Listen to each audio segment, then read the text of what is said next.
মীনাক্ষী, তুমি দেখতেই পাচ্ছ যে ছবিটা আমরা গতকাল থেকে দেখিয়ে আসছি, যতক্ষণ না পর্যন্ত রিপাবলিক বাংলা দেখাবে, সম্প্রচার করবে, ততক্ষণ পর্যন্ত নীল সাদা রংটুকুই দেখা যাবে, প্রশাসনের কোনো পরিষেবা পাওয়া যাবে না।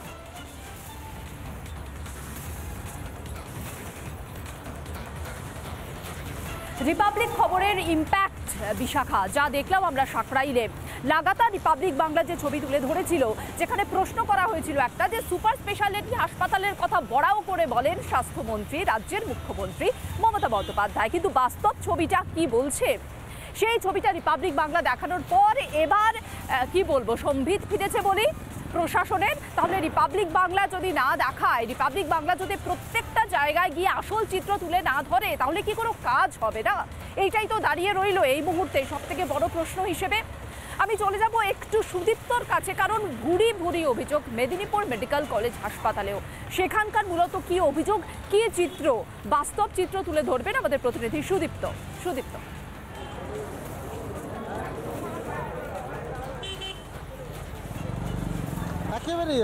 একেবারেই মীনাক্ষী, এই মেদিনীপুর মেডিকেল কলেজ হাসপাতালে কিন্তু একাধিক অভিযোগ সামনে আসছে এবং মূলত যে অভিযোগগুলো আসছে যে এখানে সিনিয়র ডাক্তার থাকে না, এখানে রোগী পরিষেবা ঠিকঠাক মতো পায় না। এবং আমার যদি কথা বলার চেষ্টা করি, দাদা একটু কথা বলি আপনাদের সঙ্গে, পরিষেবা ঠিকঠাক পাচ্ছেন? ওই তো আয়ারা পয়সা হচ্ছে বেশি বেশি করে। আর ডাক্তারবাবুরা সিনিয়র ডাক্তার থাকছে? হ্যাঁ, মাঝে মাঝে তার ডিউটি তারা ঠিক করছে, ডিউটিতে থাকছে। সিনিয়র ডাক্তার দেখতে আসছে? আমি বলতে পারছি না। সিনিয়র ডাক্তাররা কি আসছে? আমি কথা বলবো, দেখি জিজ্ঞেস করি। দাদা সিনিয়র ডাক্তার আসছে? তো ছেলেদেরকে কাউকে ঢুকতে দেয়, ওখানে তো যা আছে মেয়েরাই আছে। ওখানে তো কোনো ছেলে অ্যালাউ নেই, গেটের বাইরে সব ছেলে, ওখানে যা আছে সব মেয়েরা। ওখানে পরিষেবাটা পাচ্ছেন? কি হচ্ছে না হচ্ছে ওখানে মানে আমরা তো কিছু জানতেই পারছি না, কিছু জানতেই পারছি। ওখানে যা করছে সব মেয়েরা। আর এখন তো সব স্যালাইন টেলাইন সব কিছু বাদ থেকে কিনে এনে দিতে হচ্ছে, সব কিনে এনে দিতে হচ্ছে। শুধু ওটি হচ্ছে, ফ্রিতে ওটি হচ্ছে, আর কিছু নয়। কিন্তু বিনামূল্যে পরিষেবাটা পাওয়ার জন্যই তো আপনারা এসেছেন, পাচ্ছেন কি আদেও? সঠিকভাবে এখন আর পাওয়া যাচ্ছে না। সেই গতবারে একটা কি গন্ডগোল হয়েছিল শুনেছিলাম, তারপর থেকে নাকি স্যালাইন টেলাইন সব কিনে আনতে হচ্ছে। মীনাক্ষী, তোমার মনে থাকবে যে কথা উনি বলছেন, এই মেদিনীপুর মেডিকেল কলেজে স্যালাইন কাণ্ড ঘটেছিল এবং সেই স্যালাইন কাণ্ডের পর থেকেই নাকি মেদিনীপুর মেডিকেল কলেজে স্যালাইন কিনে আনতে হচ্ছে, সিনিয়র ডাক্তার থাকে না। একাধিক অভিযোগ তো বারবার সামনে আসছে। ঘুম কোথায় ভাঙছে মীনাক্ষী, ঘুম কোথায় ভাঙছে মেদিনীপুর মেডিকেল কলেজ কর্তৃপক্ষের? এগুলো তো প্রশ্ন অবশ্যই আসছে, যার উত্তর কিন্তু এখনো পর্যন্ত মিলছে না, অন্তত মেদিনীপুর মেডিকেল কলেজ কর্তৃপক্ষের কাছ থেকে। মীনাক্ষী,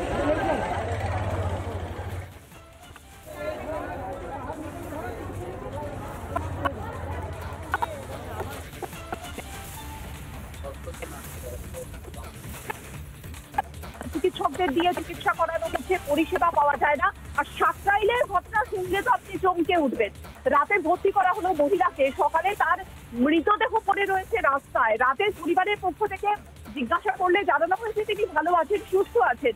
একজন রোগীকে হাসপাতালে ভর্তি করা হবে, তার মৃতদেহ পড়ে থাকবে রাস্তায় এবং তার যে মৃত্যু হয়েছে সেটাও পরিবারের লোক জানেন না। আর কি করে রাস্তায় চলে এলো সেই মৃতদেহ, সেই প্রশ্ন সব থেকে বড় হয়ে দেখা দিচ্ছে এই মুহূর্তে। সামগ্রিক পরিকাঠামো নিয়ে কি বলবেন স্বাস্থ্য? না, এখন যা পশ্চিমবাংলার স্বাস্থ্য দপ্তরের অবস্থা, তাতে হচ্ছে কর্মচারীর সাংঘাতিক অভাব রয়েছে। এই কর্মচারী সর্বস্তরে অভাব থাকলে কোথাও 60%, কোথাও 70% লোকজন কর্মরত থাকার কথা কিন্তু নেই। তার মধ্যে এই ঘটনাগুলো ঘটবে।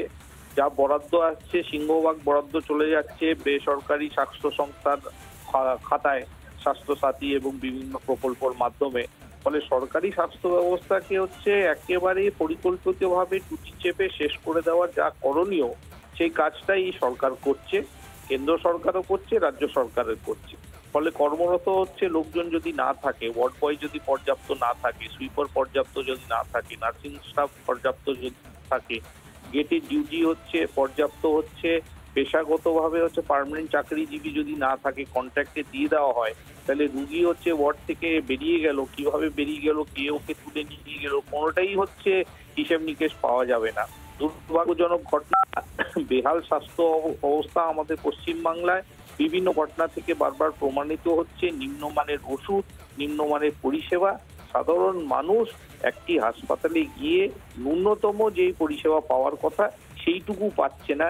বেডে শুয়ে থেকে তার উপরে তদারকি করা হবে, নজরদারি হবে। একজন অসুস্থ মানুষ চোখের সামনে থাকবে, কেউ না কেউ নজর রাখবে ওর উপরে, তার জ্বর বাড়ছে কি বাড়ছে না, তার ব্যথা বাড়ছে কি বাড়ছে না, সে অজ্ঞান হয়ে যাচ্ছে কিনা, এটা তো দূরের কথা। পেশেন্ট ভর্তি হয়েছিল হাসপাতালে, তার মৃতদেহ রাস্তায় পাওয়া যাচ্ছে, ফলে কোনোটাই নজরদারির মধ্যে নেই।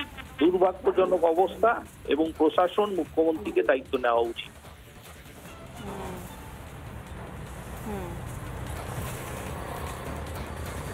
ধন্যবাদ ফুয়াদ সাহেব কথা বলার জন্য।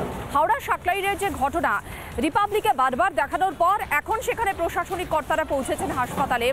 রোগীর পরিবারের পক্ষ থেকে বলা হচ্ছে তাদের পরিবারের সদস্যকে তারা ভর্তি করেছিলেন হাসপাতালে, রাতে খোঁজ নিয়েছিলেন, তিনি সুস্থ আছেন। তার মৃত্যু হলো এবং তার মৃতদেহ রাস্তায় পড়ে গেল কি করে, রাস্তায় মৃতদেহ উদ্ধার হলো কি করে, এই বিষয় নিয়ে সবথেকে বড় প্রশ্ন কিন্তু রোগীর পরিবারের পক্ষ থেকে তোলা হচ্ছে। ঠিক কি ঘটনা ঘটেছে শুনুন।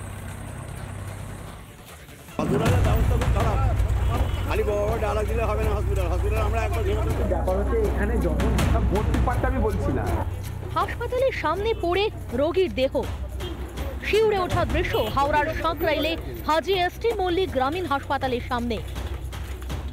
হাওড়ার সাঁকরাইল ব্লকে হাজি এসটি গ্রামীণ হাসপাতালের দৃশ্যটা আমি দেখাবো। এই জায়গাটায় একটি বৃদ্ধার মৃতদেহ পড়ে রয়েছে, আর আমার ঠিক উল্টো দিকে এইটা হচ্ছে হাজি এসটি মল্লিক গ্রামীণ হাসপাতাল।